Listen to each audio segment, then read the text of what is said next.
that I can't stand about the media, where they'll have, oh, that's a left-leaning news outlet. That's a right. Why is any news outlet leaning? Just tell me what happened. It doesn't need to lean either way. Just what is the truth? What happened? You tell me what happened, and then I'm informed as to what happened.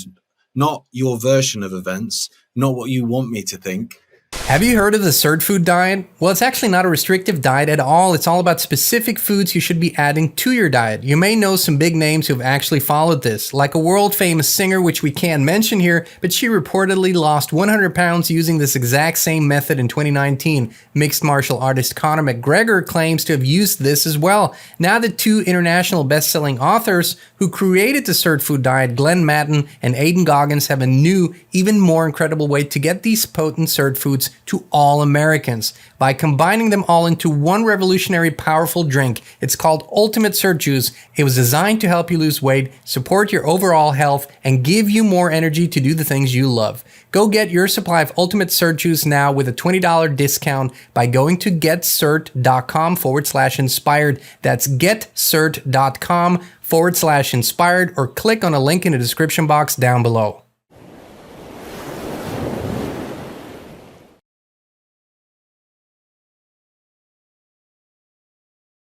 Hey, Inspired Tribe, my fellow freedom lovers, John Nolan here. Thank you so much for tuning in to another Inspired Conversation. And today we're bringing back a dear friend of the Inspired channel. You know him by now. He was a songwriter, musician, speaker, and now is known for many shows, but one specifically, Gareth Icke, tonight on the iconic platform. Please welcome with me, Gareth Icke. How's it going, brother? Good, thanks, mate. How are you? Oh, it's always great to see you. It's always a good day when we get to chat. And I know we're going to get to laugh a little bit too. I love that. You have a great sense of humor. Mate, it gets me through. It's a very British thing that you just laugh at adversity, because it's the way you get through it. So the more crazy the world gets, the more I'm laughing. Well, you give me laughs on the X thread. When I get through my X or Twitter stream, you're on there, and you have, I just love your snarky commentary. I'm not gonna lie, you're always snappy. I love that. And kind of want to dive in with a big subject that's been around iconic, all of you guys, and that's the mainstream alternative media. And for those who don't know what that means, can you quickly explain what that means and why this has become a subject in sort of the iconic sphere? Well, to be honest, it's as simple as, if you want to control the game, you got to control both sides. And I think there's been this growth in the alternative media because people are done with the mainstream media, and therefore they're seeking information elsewhere. The mainstream media has always lied, obviously, but COVID, was something that, people get annoyed if you keep talking about, oh, he's on about COVID again. But for me, it was the time that they came out of the shadows and they showed their hand. And it went from just being a conspiracy theory that something was going on to people following arrows around Tesco's. It was just insanity. And so at that point, there was this desire for new information. And then suddenly, lots of channels popped up and lots of people popped up that are kind of incredibly well funded, for one, which I'm always suspicious of, because as well as I do how hard it is to get financial support and help when you tell the truth. Do you know what I mean? Yeah. Are you not getting your CIA checks every month? They keep bouncing, man. but because ours never arrive either. No, they must just have the wrong address, I reckon. But this is the thing. So I'm looking at people who are multi-millionaires off of alternative platforms, which is, I'm instantly suspicious of that. And so then you look at what they're saying, and they kind of seem to be pushing people down blind alleys a hell of a lot. I think, there's an awful lot of that going on. And then, as soon as the October 7th happened, and all these kind of groups that my dad calls mammies, these mainstream alternative media groups, all just pivot from being freedom, all lives matter, to suddenly, Palestinian lives don't really matter. And it was just so obvious in the way that it was so coordinated that actually I think there's a lot of people actually that have woken up to the fact that there is the genuine alternative, which is they'll go anywhere. Where does the truth take me? Let's have a look. That's a bit weird, isn't it? But, you know, I've heard enough times this thing come up, even though it's weird, I'm going to investigate it. To those that are, you know, incredibly well funded, which are, you don't touch this subject, you don't touch that subject.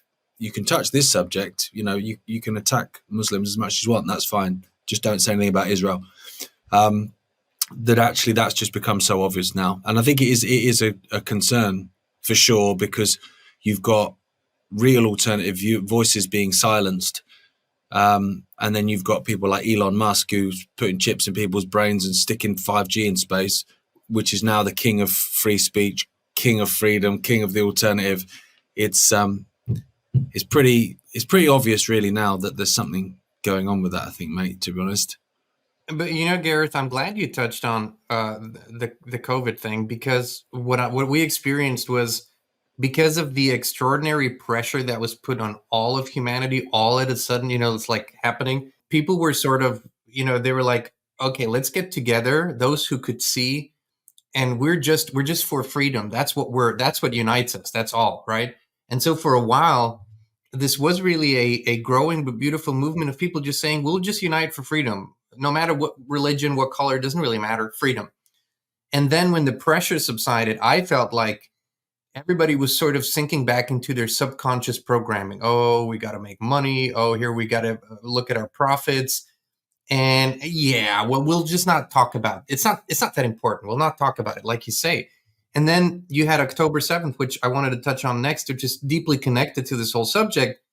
And everybody that said before 9/11 was a false flag, COVID was a false flag, all these others were like buying the story hook, line, and sinker that people would skydive into the most restricted airspace and most heavily guarded nation on Earth. I mean, it's laughable. And you just go, what happened? So is it just allegiance to profits and whoever finances you? Or is it also deeply programmed religious blindness? Is that, I mean, where does that play into this whole equation in your view? Yeah, to be honest, it's probably a bit of both, to be honest. I think, you know, that whole kind of tribal thing, that was quite telling after October 7th. I think also it gave people that aren't a huge fan of Muslims a way to actually openly slag them off while still pretending to be virtuous. That must have been quite incredible to certain elements of society that actually they kind of want to say stuff, but they know if they do that they'll be accused of you know, being a racist or a xenophobe or whatever. All of a sudden was given carte blanche because, you know, I can slag the hell out of them and still appear virtuous. What I found very strange was that you were absolutely right that you had this group of people all come together from all different backgrounds, and you look at the crowds in those big anti-lockdown protests. There's, you know, they were called far right protests, and I remember there was one, I think we spoke about it before, there was a front page here in the UK and it said, you know, far right conspiracy theorist, and you look at the photo and there was two women with hijabs on. It's like the worst far right rally I've ever seen, and it was laughable. But then what really got me was then after October 7th, obviously you had the 8th, 9th, 10th, 11th, 12th, and every single day since when Palestinians have been massacred, and people were protesting that, and the media was spinning it, and politicians were spinning it as these far right hate marches and whatever. And these same people that were on the anti-lockdown marches that were called far right and were called anti-vaxxers, conspiracy theorists, were jumping on it and saying, oh, these hate marches. And I'm like, mate, I went on hate marches with you for 3 years and the media was attacking us and you were going, why are they calling me this? Why are they calling me that? And now you're doing the same thing. You've taken the bait. It's extraordinary. Is it cognitive dissonance? What is it? Because I thought that this experience over the last 3-4 years has really, like, you know, it would shake people to the core and they would start questioning everything. But yeah, some people have literally, like, you know, reverted back to a certain state of programming, which is surprising to me. It is. Yeah, I don't know what it's about in some instances. for me, the worst, the most crazy ones for me are the ones that saw through COVID and then got hook, line, and sinker done by climate change. And you're like, but these are literally the same people. Bill Gates, these are literally the same people that are lying, but you believe them on this, but oh no, they're lying to me completely on that. That stuff is quite strange to me. I think, unfortunately, some people believe in freedom and some people just play at it.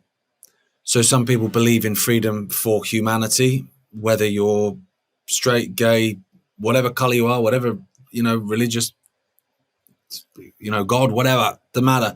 Human being, I believe in your freedom. I believe in your right to free speech, freedom of expression, as long as it's not negatively impacting others. Go for it, mate. Fill your boots. Some people genuinely believe that. And when they say all lives matter, they mean all lives matter. And that's the lives of Israelis and the lives of Palestinians, the same thing. Whereas others just played at it and they cared about freedom when it impacted them. So they cared about freedom because they didn't want to wear a mask. And they cared about freedom because they didn't want to have an mRNA injection. But actually, when it comes to freedom of Palestinians or whatever, well, that doesn't impact me. So it don't really matter. So I'm not really bothered about it. I spoke out on COVID because it impacted me. I couldn't go to the pub. I was suddenly upset. But actually, this doesn't impact me. So, Jordan Peterson, give him hell and all that sort of nonsense, I think that's... He's a good actor, though. You got to give it to him. Well, he's got some sharp suits. I'll give him... Yeah, I mean, he's a good actor. He knows how to speak, and I can see the appeal for a certain clientele, because he's so articulate. And then when he's full of shit. Sorry, I know he's very smart, but he's full of shit too. So, but he's another one of that MAM lot where, they will tell you 85% of the truth. It just so happens that 15% at the end is going to send you completely down a dead end. That's exactly what I'm always saying is like true north is true north. 2 degrees off on a 1,000-mile journey, you'll get somewhere completely different. Yeah. But we had this conversation off camera. There's a challenge here, right? That you're having, you have this huge platform now, Iconic, and all the content, these amazing documentaries and movies and the shows. And sort of the challenge is, you want to give people the information, the knowledge that they need to navigate the madness. But at the same time, you bring in new people. And how do these new people navigate this mainstream alternative media? How do they know that it's a limited hangout versus this is a person who's actually authentically a truth seeker? It doesn't mean they're always right. It doesn't mean they always have the accurate information. But how do you navigate this world? Yeah, it's tough. It's tough because, these people are navigating around the areas of politics and medicine and things like that, which are what most people think is everything. They don't necessarily look behind that. They think that the president is making the decisions, and your likes of the Daily Wire and people like that. That's the realm they live in, which is President Trump's going to make a difference. Well, he's not, because of course he's not, because he's not in charge, and like Joe Biden's in charge. Guy can't tie his own shoelaces. What are you talking about?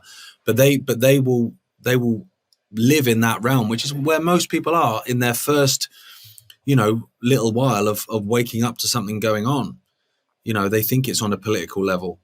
It's the first activism, isn't it? Generally, that people get into. They will become political activists in university and whatever, and then they gradually get older and either get sucked completely into it or actually eventually realize, oh, hang on, they're both just chins on the same arse, and it doesn't actually matter what party you vote for.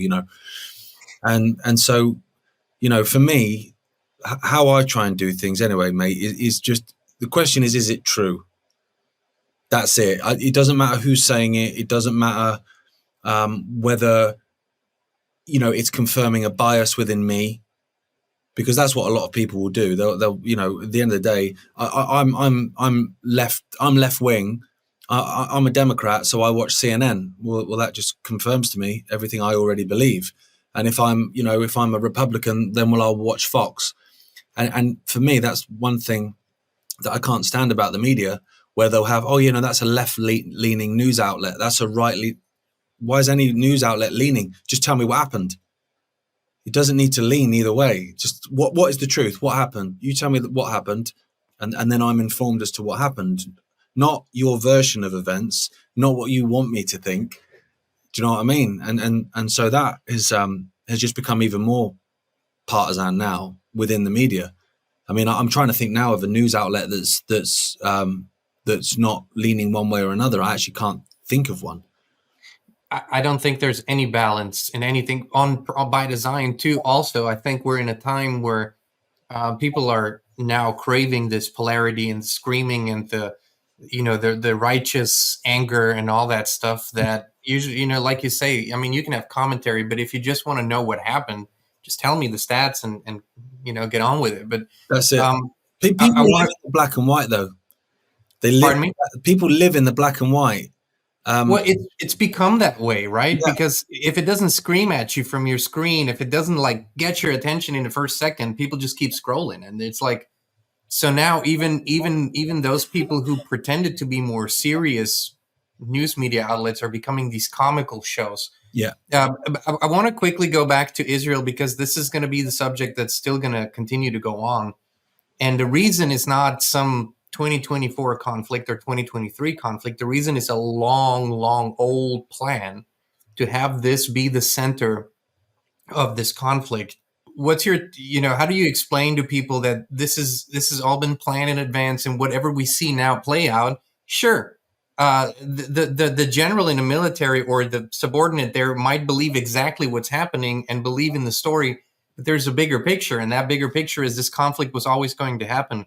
How do you bring that knowledge to people, and what do you sort of found it with? What's the basis for this hypothesis that you and I have? Well, to be honest, for me, anything that's either written in scripture or it's written to happen. This is the prophecy. So people will hear that and go, "Oh, it's prophecy." That means that it's going to happen as a result of God's intervention, whatever. Depends if that's how you want to view prophecy. What, in my view of prophecy, is this is what we want to do.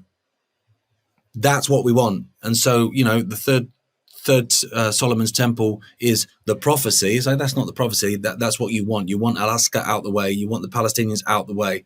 You want the greater Israel. This is nothing to do with some prophecy that was written by some guy with a big white beard on a cloud. It's a case of what you're trying to implement.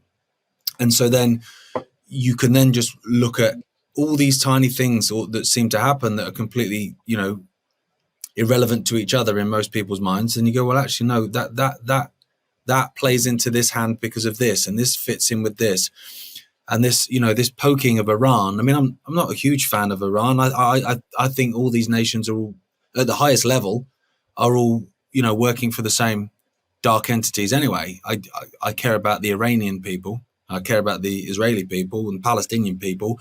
Their governments, all of them, are pretty distasteful, to be honest. I have, no support for any of them.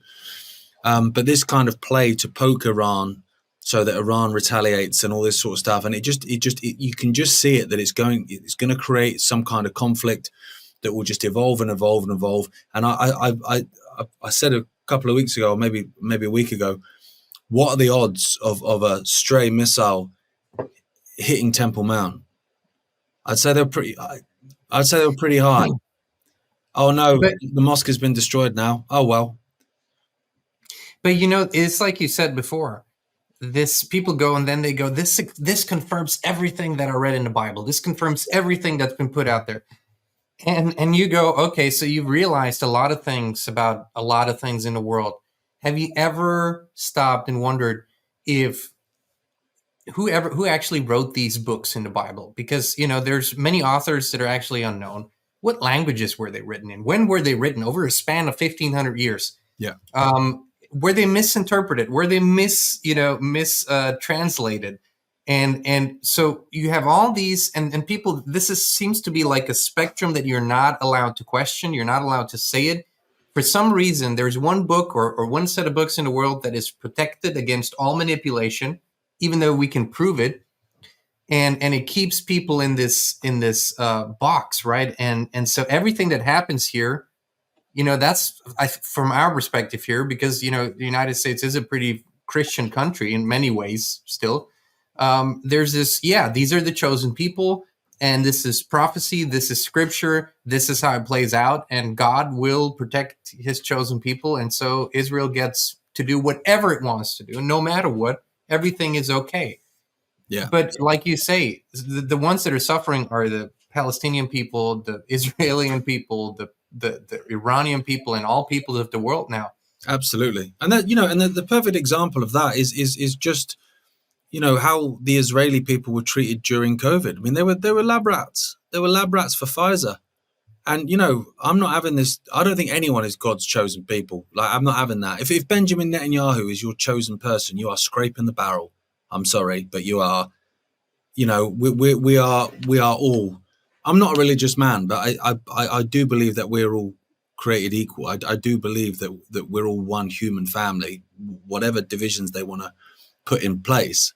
And I think the whole point of that is you can't control a united human family, but you sure as hell can control a disjointed one that's fighting its neighbor, which is the whole point of it. In terms of any kind of prophecy, you can enact that prophecy.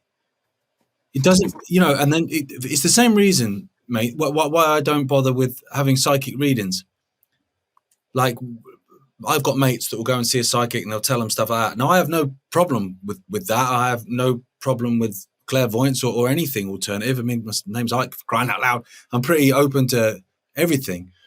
But for me, it's like you'll have someone that will go and see a psychic, and that psychic will say that they're going to become a fitness professional, for instance. And then 5 years later, they're working in a gym as a PT, and they go, I'm a personal trainer. I went to see a psychic. They were right.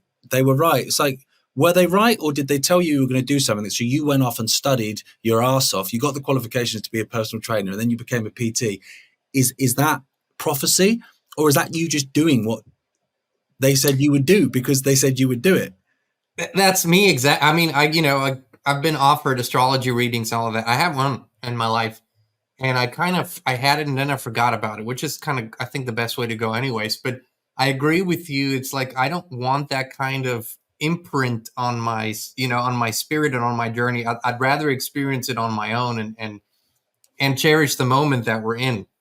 So that this is what you're saying is, well, what if they're taking these prophecies and just acting them out? So you would react exactly the way you would, and you think it's God's divine will. Yeah. And we have a carte blanche to do whatever we want to do. Yeah. I think that's exactly what's happening. If it says in a book that someone called Gareth's going to throw a hand grenade into a building and it's going to start the Second World War and then whatever, and then I chuck a hand grenade is that God's will, or is that because I read it and did it? This is the thing. But by making it God's will, somehow it makes it righteous, and people then have to look the other way. So, okay, well, there's 35,000 plus dead innocent people, nearly 15,000 dead children. Yeah, but God said. Well, I don't care what God said, and I don't care if it's blasphemy to speak like that. If God supports any God, whatever your God is, if God supports the death of 15,000 people, then your God's a dick, to be honest. And I've got no time for him. And that's the point. That isn't God's will, or Allah's will, or whoever's will. That's your will to drop those bombs and to fire those bullets. That's what this is all about, and that's what gets my back up with this whole thing of like, this is a religious war. I don't believe in religious wars. Wars are fought between people that do horrendous things to each other. Whether a book or a guy in fancy dress told you to do it or not is irrelevant. It's that whole thing when you're a kid, you do something and then your mum says, "What are you doing?" You say, "Well, Chris told me." Chris told you to jump off a cliff, would you? You remember it when you were a kid? I used to get that all the time. Wait. Did your mom have the same line as my mom? That's it. But now it's also, but God told you it was fine to go and bomb a school. No thanks, mate. I'm not having that.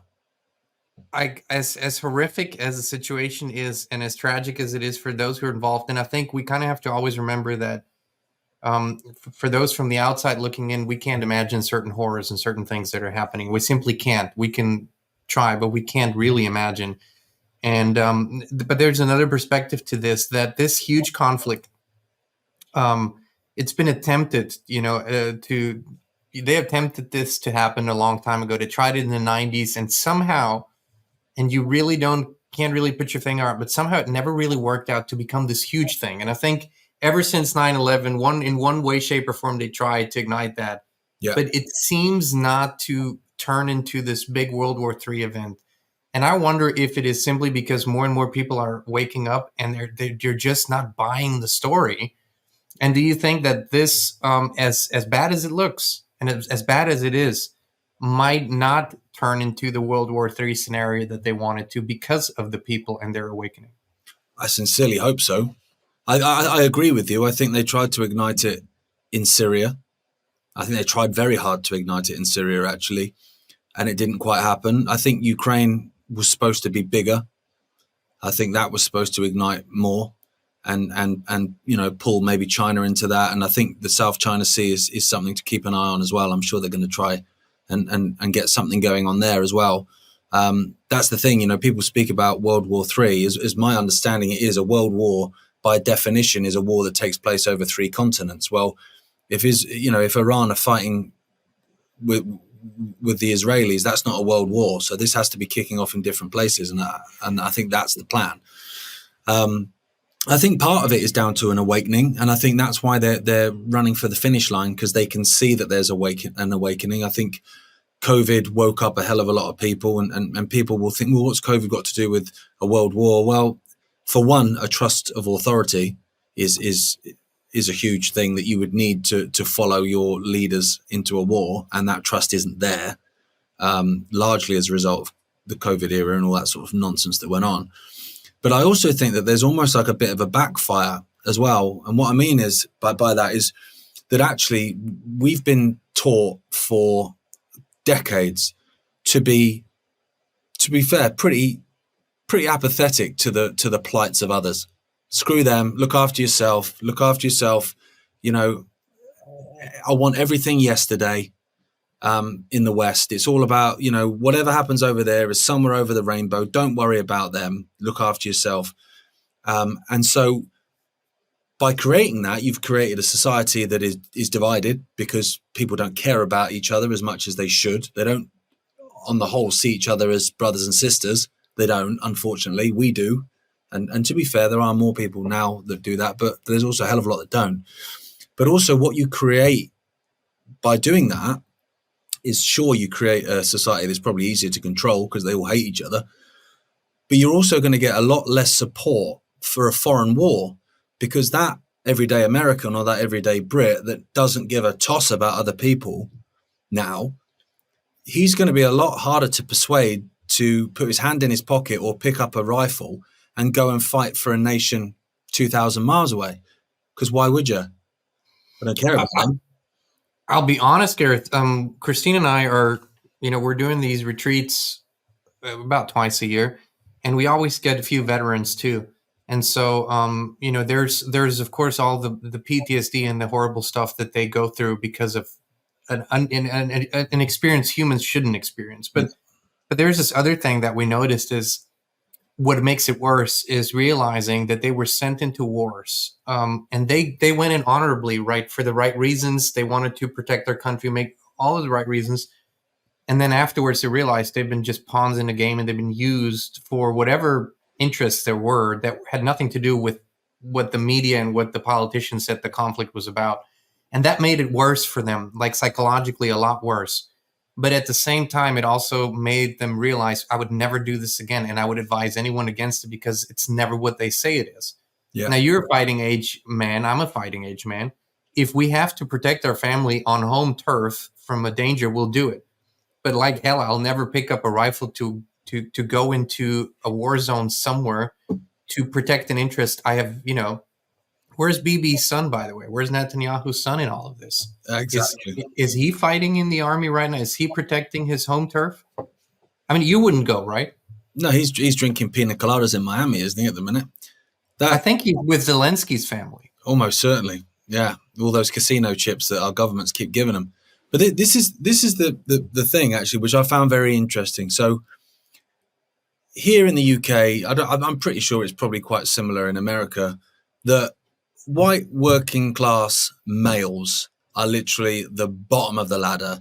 They are scum, they're toxic, they're supremacists, they're X, Y, and Z, they're hateful, horrible. Get rid of them.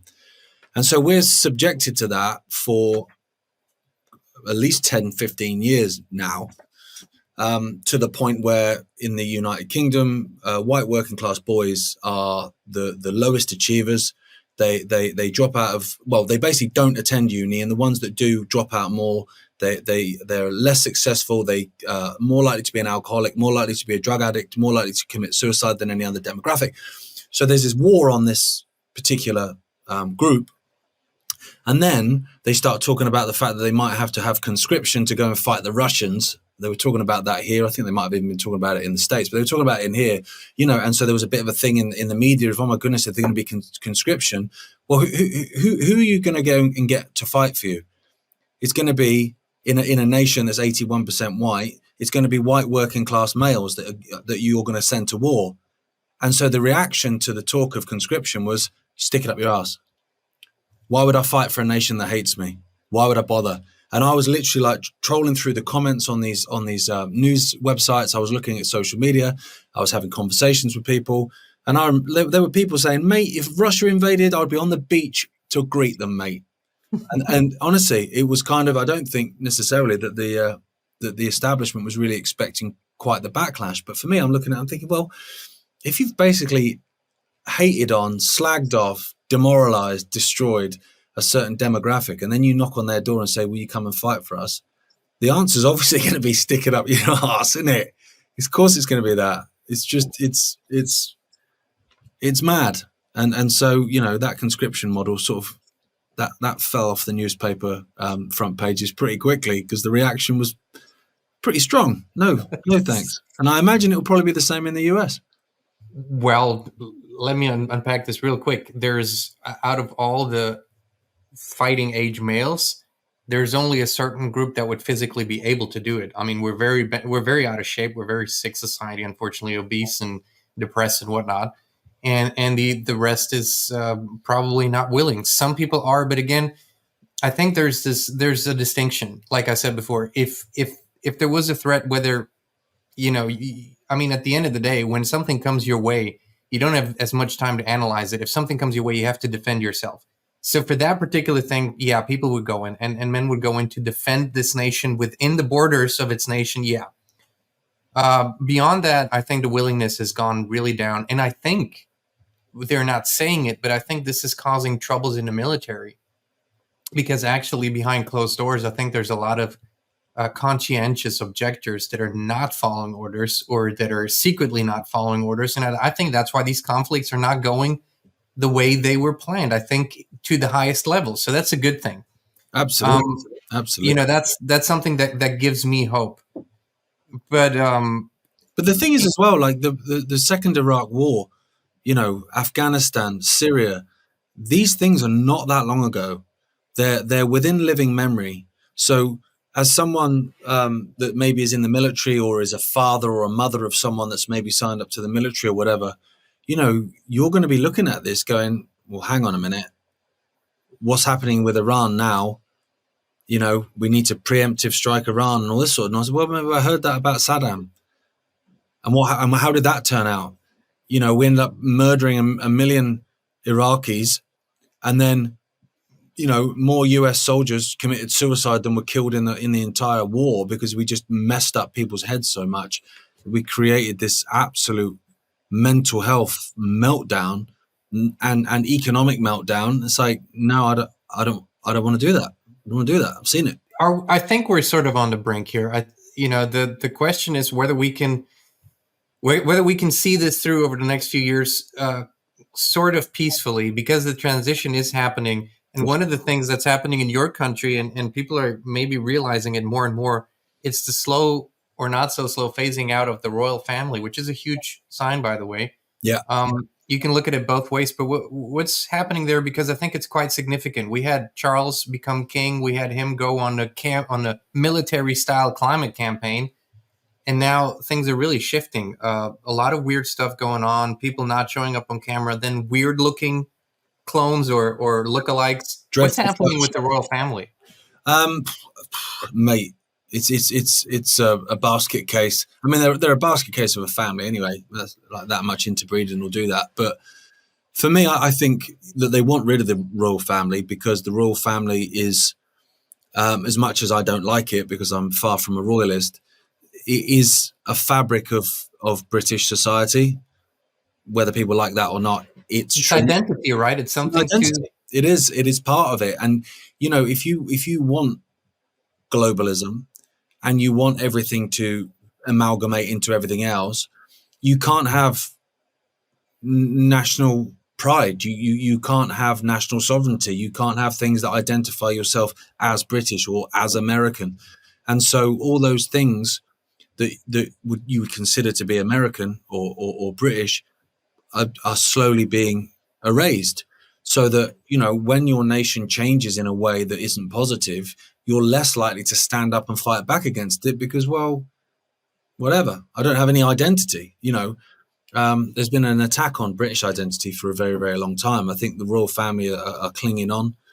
They're not popular like they used to be. I mean, I've never liked them, but they're a hell of a lot less popular than they were. It's just, for me, it's just whether they've got one more ace up their sleeve. So when Charles was diagnosed with cancer, he was diagnosed with cancer at literally in the same kind of 2 or 3 days that a new cancer vaccine had been developed. And you had the Tony Blair Institute coming out and promoting that this was going to be an absolute game changer. Suddenly the king is diagnosed and is currently undergoing experimental brand new therapies. So I wonder if they've got one more ace, the royal family, before they're dissolved, and that ace being, wow, look, he's fine, he's cured, he's in remission as a result of this amazing vaccine. Everybody go and get it. Suddenly they all go running out because if it saved the king, it's good enough for the king, it's good enough for me. That's an interesting one. And then obviously then Kate disappears off the face of the earth. No one sees her for 3.5 months. Then photos emerge of her, but they're really badly photoshopped. And actually, they're so badly photoshopped that there's no way that's not accidental. Because I'm looking at those photoshops and I'm thinking, I'm not a graphic designer. I can do a little bit of Photoshop, but I'm not a graphic designer. But when you do it, you don't botch up like that. You don't botch up. I can do a better job than that. And so we're asked to believe that a family worth £28 billion can't find a decent Photoshop artist. They've got to take some kid on work experience using MS Paint or something ridiculous. We were meant to see it. We were meant to see it. And do you know what the biggest telling thing that a lot of people missed was? One of the biggest kind of smoking guns when it came to it all being fake was the fact that the Associated Press put out a kill order on the photo. And so all the media outlets had to take down the image off of their social media, off of their websites, and print a retraction, right? And everyone's going, see, I told you it was fake. It's like, yeah, we knew it was fake anyway. It was obviously fake. Stevie Wonder could see it was fake. But what you've missed here is the fact that the Associated Press has the power to tell every single news outlet to take an image down, and they do. And they sort of just go, well, oh, yeah. Okay, let's move on. So here's the next story about Kate. Here she is out at the farmer's market shopping with William. And you go, then we... That's not Kate. But let's take a 40,000 foot view. Yes, this is happening, but it's also driving people insane. And I think that's part of the agenda is to lose trust in everything. Like you are so confused. You don't know what to do because their plan is, and this is when we go to the end goal, is to have such a demoralized, such a tired and confused society so they can introduce something that will finally solve it all. And that will be their new thing, and it'll be perfect, and a new religion, and that's the new world order bullshit. Yeah. But what people are doing, I feel like more and more is just turning it off and saying, well, what do I really care about Kate and Charles? Who the fuck are they to me? They're there because somebody said that because they were born, they're special. And I'm thinking we're all special because we're born, and we don't need that, right? So yeah. I'm trying to find all these positive signs with every story that unfolds that is bullshit. people are going, okay, I'm just not going to pay attention to that anymore, which I think is good. But you touched on something very important earlier. So, in some ways, what they're doing, being these dark forces, and what we're doing is similar to, we're trying to dismantle all the bullshit, and they're also dismantling their own system.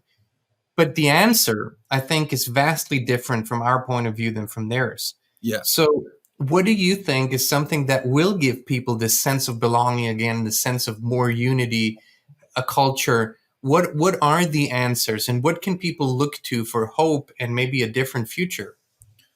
For me personally, I think, it's difficult because of what we do. We almost have to know what the bullshit is so that we can try and, alert Sure. others to it. But I'm the same. I couldn't give a toss about the royal family, whatever. I mean, I care about the fact that our taxes pay for them, but then, our taxes pay for bombs to drop on kids. So, there's bigger problems than the royal family in terms of where our taxes go. So, I think turning away from that kind of stuff is helpful. I think that becoming a smaller community is the way that we're going to have to go. So I will look at what the desire is. The desire is obviously for this global system where everything is one, and not in a good way, but everyone is controlled under the same umbrella. Is to actually go, right, okay, well, if that's their goal, then that should be the opposite of our goal. So our goal then should be, if anything, smaller. We should try and have smaller communities and become self-sufficient within that community, and actually kind of, devolve power away from these bigger systems and ignore them, not play into them with the things that we do. I think that would be one way of doing it. And I think, that starts with the kids. Like, don't give your kids an iPad, for crying out loud. Read your kid a book. Like, just be present and be part of each other's lives. And I think you would find a lot more enjoyment in life. And I'm guilty of it, to be honest, mate. Like, I will work too many hours and get sucked into stuff, and then I'll be tired and bullshit. And actually, it's like, mate, we were talking before we even started recording. If I get a quiet 15 minutes, I'm looking for something to do. And it's like, no, mate, don't. Just sit down, just enjoy being in the moment and stuff like that. And I think it's really easy to forget just how incredible this world is, actually, and just how beautiful it is, and just how most people are great, actually. And there's just that maybe 10%, 15% that ruin it in that way. I don't even know that it's 10 or 15%. No, maybe not. But it's like it's the overwhelming majority of people are lovely, and we all have the same goals, really, which is just to get on and just to live and make sure our kids are fed and they've got a roof on their head and they're taken care of. And all the rest of it is all just nonsense. And the problem is, what we've done as a species is just focus solely on the nonsense and put all the stock in the nonsense, rather than the fact that we're all one. And the what you alluded to, sort of the local communities and bringing it more to that level, there's so much common sense in that. Like, when you look at how you view your family, and your family is it's like the smallest form of community, but the most important one. What you allow into your family, what you don't allow into your family, and how you manage that. And that is sort of how a smaller local community would do it too. It would much sooner say, no, we don't want that. Thank you. We don't need trans education in our school here. There's no need for that. Thank you. You can go. And if you look at today, there's so much centralized that it takes one or two people to decide on that, and then it just moves in. But if you have little communities of 100 people there and 50 people there and 70 people there, there's so much power in that on so many levels. Yeah. That I think once people realize that, again, that's how we used to live. And it was much harder to infiltrate and to centralize because of that. Plus, Absolutely. Plus, your interests where you are, just weather-wise, geographically, might be a little different than mine here in Middle Tennessee. So naturally, we'll have some different decisions. I mean, this is just so much common sense. But you talked about nature. I saw a video of you and your dad trying to climb a fence. Now, Yeah, I never saw you climb that fence, but I saw your dad. mate, I And you leapt over it, mate. No, you heckled the shit out of him. mate, well, if my dad's going to be sat straddling a fence in a field, there's no way that's not funny. But yeah, so I do this channel, like this walking channel, and you know, I'll just go out and try and find, you know, remnants of history, mainly industrial history, because of where I am in England. It's a very like old industrial area. And so every now and then my dad comes out with me, which is great because it's, you know, one, you've got his take on the past because, you know, in terms of old railways and stuff, he was on these railways as a kid.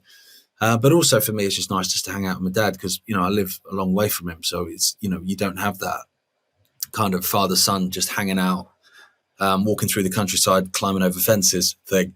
So that's cool. And, you know, that's sort of opened my eyes to quite a lot of stuff, which, you know, it might sound weird, but one of the main reasons for doing this walking channel was to, one, I love walking. I love getting out of the countryside. But secondly, it was nothing to do with going down any rabbit holes or anything like that and getting sucked into any kind of negativity. It was like, no, I'm literally just going to, you know, I'm not ignoring the reality of what's happening in the world, but I deal with that every single day. So actually, I'm going to focus on the beauty of the world and the wonderful things. And then, you know, I'll come back and open my laptop and be miserable again. But for a couple of hours, you know, I'm going to enjoy it. And now, mate, I've ended up going down a rabbit hole about the Bloody Victorians and how on earth they were doing their engineering and whether they were using some kind of ancient techniques. And I'm just like, my wife's looking at me like obviously, Gemma, you've emailed. Gemma's just looking at me like, for God's sake, man, can you just enjoy it? I'm like, but there's no way they can build that now. So how were they building that in 1870?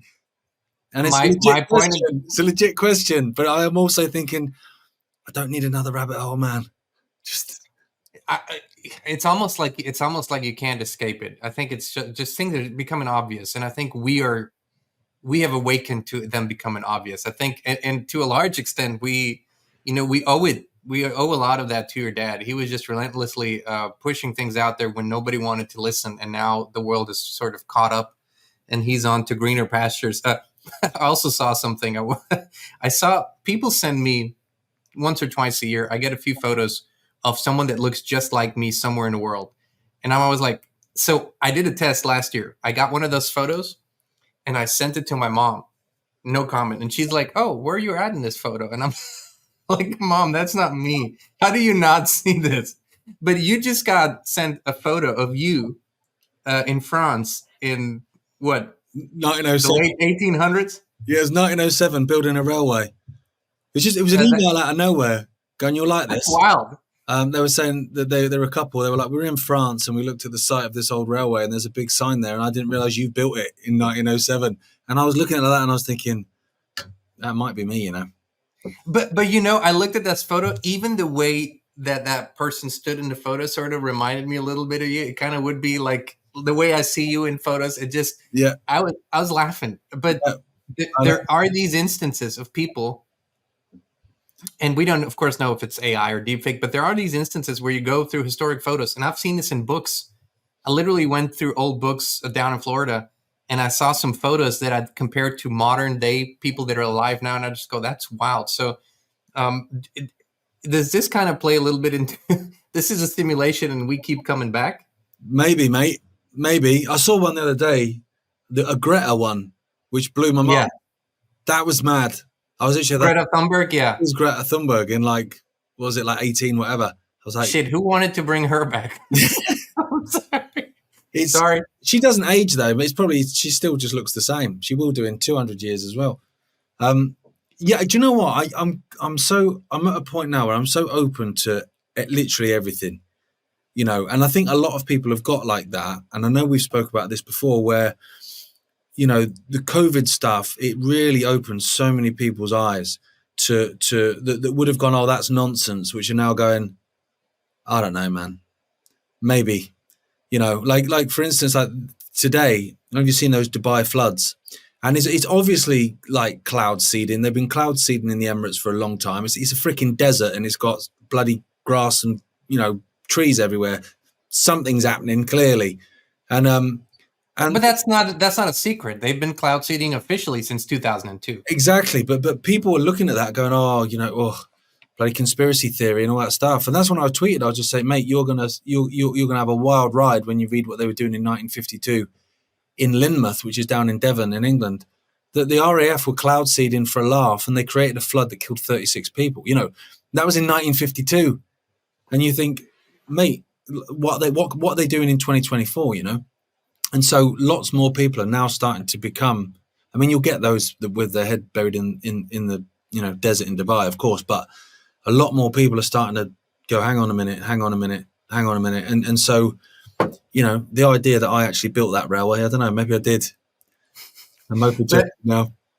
Gareth, I think these are times where we need to have places online and offline that we can go to and sort of feel trust. At least trust in the integrity and authenticity of the people. And Iconic, the platform, your family's platform, is one of those places, which I'm just always amazed at the just plethora of great content that you put out, but just how you approach the truth seeking from various angles, from the health, the spiritual, the political, depending on where people are, kind of inviting them in. Look, here's information that might interest you.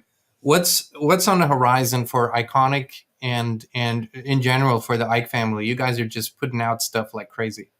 Well, that is the main thing, I think, just to try and get as much information out there as is humanly possible to counteract the fact that what you're fighting is an absolute behemoth in the mainstream media, and it's now a secondary behemoth in the mainstream alternative media, that actually our voices of authenticity need to be even louder, rather than just whinging about the fact that the alternative media is being co-opted. Of course it's been co-opted. I would be offended if it hadn't been, to be honest. Like, I go and do these colliery walks and all this stuff. And so I read up on the miners' strikes of the 1980s and stuff. And these were just some miners, some coal miners in Nottinghamshire, and they were striking against the government closing down these pits, right? They were all being infiltrated by British intelligence. So if British intelligence is infiltrating a bunch of miners that are just striking about having their coal mine closed down, you don't think that they're infiltrating the alternative media? Of course they are. And so, I guess rather than complaining about it, we need to just acknowledge it. Of course, that's the case. It's fine. Of course, it means we're doing something right then. If they want part of it, let's just shout even louder and let's point. And every time you tell me that I can't talk about something, I'll talk about it even more. Sure. So that's what iconic.com's about. It's like this platform, this own little universe, movies, documentaries, series. You do your Gareth Icke Tonight show. Your brother's on there. He does things with your dad, the Doc Connector, of course. What's sort of currently your favorite movie or documentary on there that you think people need to see? Well, actually, not to just plug my show, but I've just interviewed Dr. Malik, and that goes out tomorrow night. Well, Thursday the 18th at 7 p.m. Amazing interview. He's a orthopedic surgeon who kind of went down the rabbit hole even before COVID, called out stuff, but he's explaining. It's about an hour and 20-minute interview. He's explaining all about just how the medical industry works, just what medical training is all about, just what doctors learn or rather don't learn. And I've been doing this for quite a while now, and I was sat there like, what? For a lot of it, with my mouth open, like, they do what? So that, it will be a good one for people to check that out. For me, I always enjoy Dad's Dot Connectors because it's, even though I'm aware that everything's connected, it is amazing to actually just sit and listen to an hour of just going, right, this, and this. And then he just explains exactly how these things connect into the next thing, And all of a sudden you're like, oh man, that makes total sense. That makes total sense. And then you can just, you can next, not that I watch the television, but you can see, a news article will appear within a day or two and you're looking at it, but with the context that you've been given, and you're like, I get it. I see what you're trying to do there in terms of propaganda, but now I see through it now. Gareth, I think truth seeking just runs in your blood. That's just how it is. And we so appreciate everything you guys are doing. And how you're just keeping at it on all the platforms that you can get on.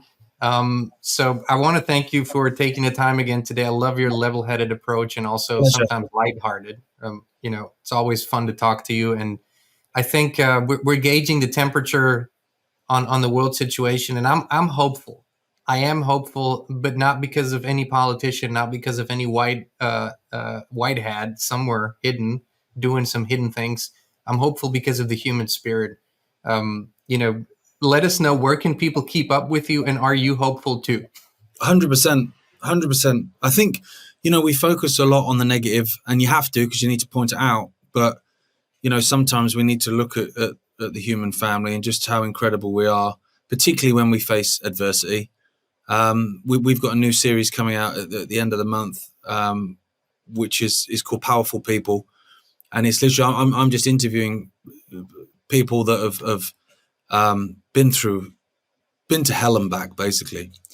But rather than it being depressing, it's so uplifting. To talk to these people that have faced, disease, murder. One of the people we spoke to was in Grenfell, which people around the world might know, the tower block that went up in flames. She was in the 20th floor of that tower block that claimed all those lives and all this kind of stuff. So you're speaking to people that have been through everything but come out fighting with this really amazing human spirit that we have. And so I'm always optimistic anyway, mate. But when I speak to people like that, I'm like, yes, mate. If you can go through that and come out fighting, then we are duty bound to come out fighting. I agree. For me, if I ever think we can't get out of some situation, I think of Kathy O'Brien, and she's such a beautiful spirit. She's become a dear friend of our family, and such a beautiful spirit. And if she can heal and deprogram and be this beautiful shining light after what she's been through for 30 years of her life, man, then we can pull through. I agree with you. Yeah. So Gareth, where can people keep up with you? I'm on. I always go Twitter, but it's X now, isn't it? Because whatever, X. On there, I always say for now, because I don't believe Elon Musk is the Messiah, believe it or not. Really? So you're always one anti-Israel post away from the chop. So I'm still on there for now, and then obviously iconic.com, which is completely censorship free. So I can really shout my mouth off on there. I love it. Please go check it out. Inspired Tribe, Gareth Icke on X and on iconic.com. Gareth, it's always a pleasure. Thank you so much for taking the time, brother. Mate, I love it. Thanks for having me. Appreciate it, man. Always. It's an honor. And Inspired Tribe, thank you so much for tuning in. We love you. We appreciate you, and we'll be back with you again very, very soon.